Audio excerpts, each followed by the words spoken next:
Hi boys and girls, today you're first graders who are ready to learn about ending punctuation. Let's start by talking about some of the marks I've seen some of you trying out in your writing. We really have three choices as writers for how we can end sentences with punctuation marks. Most sentences end with periods. They just end normal everyday sentences. So for example, if I said, "My cat slept all day," I'd end that sentence with a period. But sometimes we have to show different kinds of emotions in our writing, so we use question marks or exclamation points to do that. Sometimes we want to ask a question, so we'll use a question mark. So I might say, "Is the cat awake now?" And hear how my voice goes up at the end? That means it's a question and needs a question mark. And then our third choice as writers is the exclamation point, and this is a very special piece of punctuation that we only want to use once in a while. So if I were to say, "Watch out! She's pouncing on your head!" That's really important. I want someone to listen to me, so I need an exclamation point at the end of each of those sentences. We're going to use sound effects today to show what we know about ending punctuation. So when you hear that a sentence needs a period at the end, I want you to make an ah sound like this. And when it sounds like a sentence needs a question mark at the end, I want you to make a moo sound like this. And finally, for those very special sentences that need exclamation points, I want you to cheer really loud like this.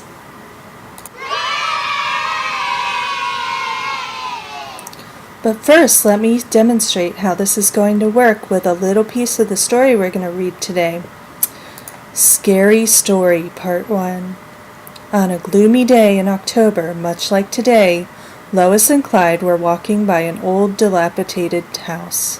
I think a period should go there, because it's just a normal, everyday sentence. So I'm going to put a period here and make my special ah sound.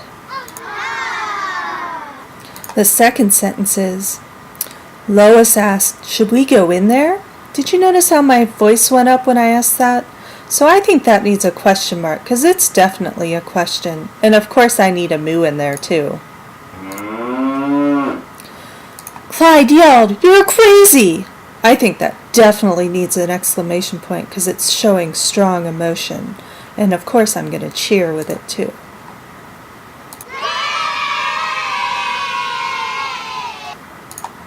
I'm not going in there. That could either be a continuation of the excitement from the last sentence, or it could just be a normal sentence. So you really have a choice here between an exclamation point and a period. You'll see a lot of times you have choices as a writer like this. I'm going to think that the author must be really excited about this sentence, and I'm going to put an exclamation point and a cheer at the end of this sentence.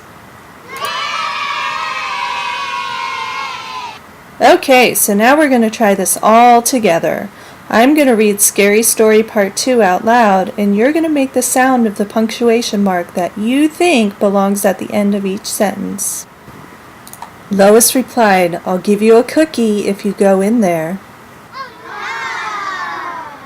Clyde, I'm not talking about just any cookie, but a chocolate chip fudge peanut butter monster cookie. It's only the most delicious cookie in the whole world. Are you sure you don't want to go? Clyde really wanted a cookie, especially a chocolate chip fudge peanut butter monster cookie. He agreed to creep into the old house with Lois. So now you're going to try using these punctuation marks all on your own. I'm going to read the last part of the story out loud, and you're going to write on your own paper what punctuation mark you think goes in the sentence, and then we'll check our work at the very end. If it helps, you can think of your sound effects while you're listening to the story, and think in your head what sound would you make for the punctuation mark that fits in that blank. They crept through a window. Inside the house, the furniture was covered with cobwebs, and it looked like no one had been in the house for many years. All of a sudden, they heard a crash. "Did you hear that?" asked Clyde. "Boo!" a ghost shouted as it floated down from the ceiling. Clyde asked, Do you want a cookie? The ghost shouted, Yes! I love cookies! I especially love chocolate chip peanut butter monster cookies! The three of them ate the cookies together in the creepy haunted house, and each wondered why they were in such a lame ghost story. Now we're going to check our work. I want you to look at the ending punctuation that's up on this slide and circle any ending punctuation marks that are on your paper and are different, and then we'll talk about it. And from now on in your writing, I want to see you trying out some of these new ending punctuation marks.